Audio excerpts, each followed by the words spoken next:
Clippers, as they are young enough and talented enough that if they have a night where everything clicks, they're going to look very scary. But I just don't see this Desmond Bane move as a massive leap forward as others seem to view it. Yes, they did improve, but I'm just not sure if this was a great use of their picks and whether or not they could have just got a Luke Kennard instead. And that is why I have the Orlando Magic at 6. Now, coming in at number 5, I've got the New York Knicks. Coming off a dramatic run to the Eastern Conference Finals, New York was looking to level up, and in my opinion, they've just done that. The biggest move didn't even involve a player. Instead, they moved on from Tom Thibodeau and brought in coach Mike Brown from Sacramento, a former coach of the year just a couple of seasons ago. Brown has already talked about just how much he loves the roster's versatility and how he wants to play a lot faster this season. Like really fast. With sort of a 7 seconds or less mentality. That shift almost guarantees that New York will move away from their Brunson-centric offense, which for me had put a ceiling on their potential for years. Now, it feels like the lid is coming off, and this team could explode into a legitimate title contender next season. Of course, they also made some notable player moves as well. They traded for Jordan Clarkson from Utah and signed Gershon Yabusele from Philly. Yabusele's return to the NBA last year was one of the league's coolest stories. After not playing since 2019, he came back and averaged 11 points per game on 38% shooting from deep. At 6'8", 260, he's a versatile forward who can play small ball center, stretch the floor, and hold his own defensively. He's also a perfect system fit. 100% of his threes last season came off of assists, so he really doesn't need the ball to be effective. I see him thriving as a key bench piece, although the starting position certainly wouldn't be out of the question. Clarkson, on the other hand, is a little bit more of a gamble. While he did put up 16.2 points per game last season, it came on just 40% shooting. Most of his buckets were self-created, with just 28% of his twos coming off assists. He's your classic off-the-bench volume scorer, and he can come in and give you a spark, but the efficiency is always the issue. On the bright side, when he did play off the ball, he was able to hit his corner threes at a 50% clip, though his overall three-point shooting percentage was just at 36. If Clarkson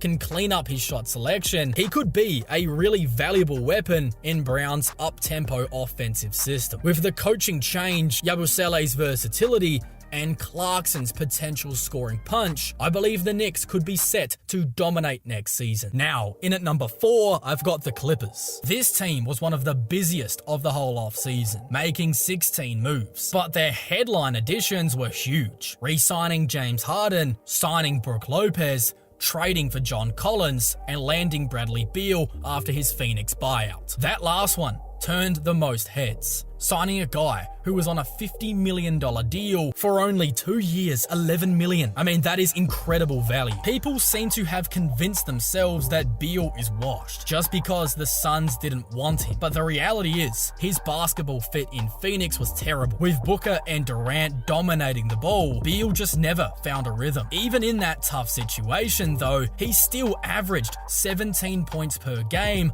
on 56% true shooting. Now playing next to an elite playmaker like Harden, he's going to be in a far better spot to rediscover his all-star form. The big concern with the Clippers though isn't talent, it's health. Beal's missed a significant amount of time over the last 6 seasons. Since his back-to-back 82-game campaigns in 2018 and 19, his highest games played total was just 60 back in 2021. Across the last 6 seasons, he's missed 179 games out of a possible 492. That is nearly a third of the total games. Then pair that with Kawhi Leonard's injury history, and you can see why durability is such a looming question. Brook Lopez's signing 2 years, $18 million was also quietly a massive move. He gives the Clippers a legitimate stretch 5 and an elite rim protector off the bench, something they desperately needed. Remember how Denver cooked them in the playoffs last year, partly because there was no backup big to challenge Jokic, as they had to resort to putting Ben Simmons on him. Now they have 48 minutes of elite rim protection between Lopez and Zubac, as that signing just feels like a Denver Nuggets move. The Norman Powell for John Collins trade also stood out. Collins isn't just a cheaper long-term deal. He was also so good last year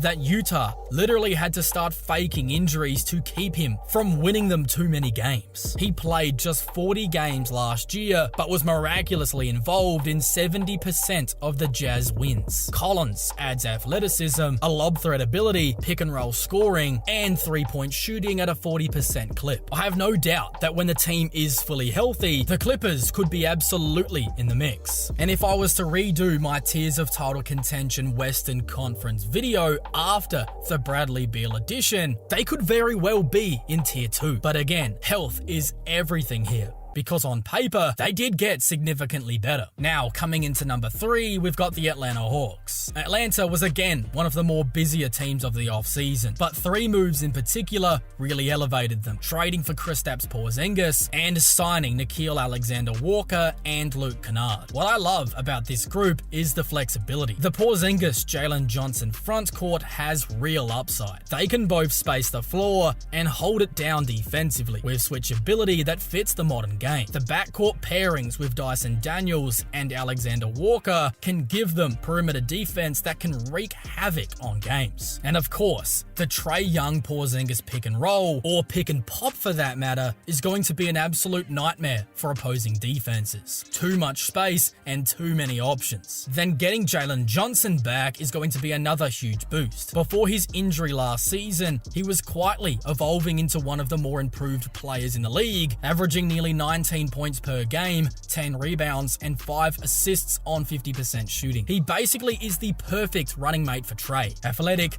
great downhill, ball handling ability in transition, and his playmaking is improving fast. Once his jumper fully comes around as well, he could be primed to take a massive leap. This, in my opinion, is by far the best roster Trae Young has ever been a part of. But that comes with some real pressure and responsibility. He now has to deliver. Last season, his scoring efficiency in particular dipped to just 34% from 3 and 41% from the field overall, averaging 24.2 points. But where he really grew was as a playmaker. He led the league in assists per game with 11.6 and had stretches of truly elite playmaking. But for Trae, the biggest key is going to be rediscovering his shooting touch. If he does, and the supporting cast really clicks, I wouldn't be surprised to see Atlanta make a real deep playoff run. Something similar to Indiana's Cinderella stories from the last 2 seasons. Because I really like what the Hawks are building. Now, in at number 2, I've got the Denver Nuggets, who absolutely nailed their offseason. They checked off their entire wish list flawlessly, moving on from the inconsistencies of Michael Porter Jr. and replacing him with Cam Johnson. Then they traded for Jonas Valanciunas, signed Tim Hardaway Jr. on a vet minimum, and somehow brought back Bruce Brown on a minimum as well. Cam Johnson, while he's not the most durable guy, is just a flat-out better version than MPJ in my opinion. He's more consistent, smarter with the ball in his hands, significantly better on defense, and brings a level of versatility that MPJ just never had. He's got the athleticism and quickness to be dangerous in transition, and in Denver's motion-heavy offense, his ability to play off the ball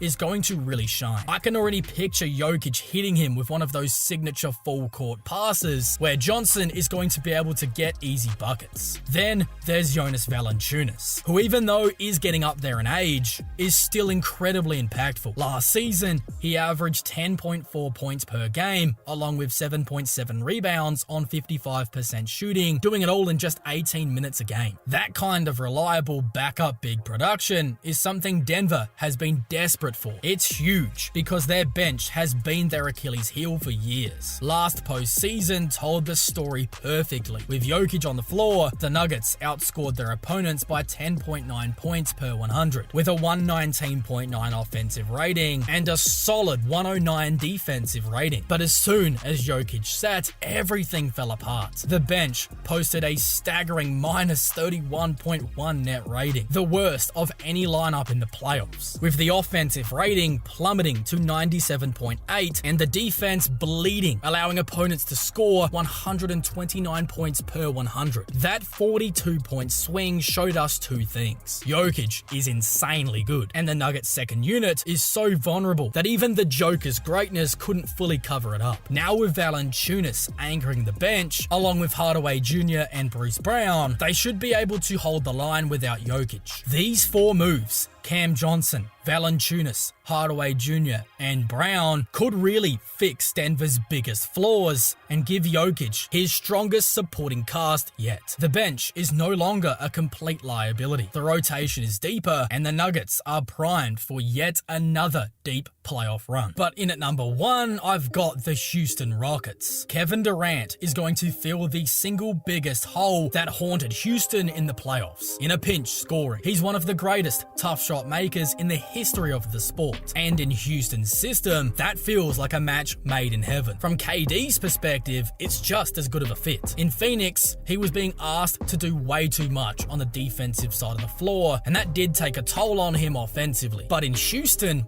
with all of those elite defenders and freakishly good athletes around him, Durant can focus more on what he does best, absolutely picking teams apart as a scorer. The Terror Twins of Amen Thompson and Tari Eason now have a potential third member in Dorian Finney-Smith, one of the league's best 3-and-D players. Last season, DFS shot 39% from 3 on 4.8 attempts per game. But the numbers get even better when you zoom in. He knocked down a ridiculous 45% from the corners, where nearly 40% of his shots were coming from. With Durant collapsing defenses on drives, Finney-Smith becomes the perfect release valve, giving the Rockets elite floor spacing around Durant, which is going to be so valuable next season. And Houston wasn't done there. They also upgraded their center rotation, swapping out Jock Landale for Clint Capella. It did take multiple transactions to make it happen, but in essence, that is the trade-off. Landale isn't a bad NBA center. He's solid, and as an Aussie, I do have a soft spot for him, but Capella is a clear upgrade. He's also no stranger to Houston, having played some of his best basketball as a Rocket, and he should feel right at home once again. In Atlanta, Capella was slowly phasing out of their rotation, being given less and less minutes every season to account for the young bigs Atlanta had on the roster, like Onyeka Okongwu, and this saw his role shrink all the way down to 21 minutes per game last season. Even so, he still posted 8.9 points,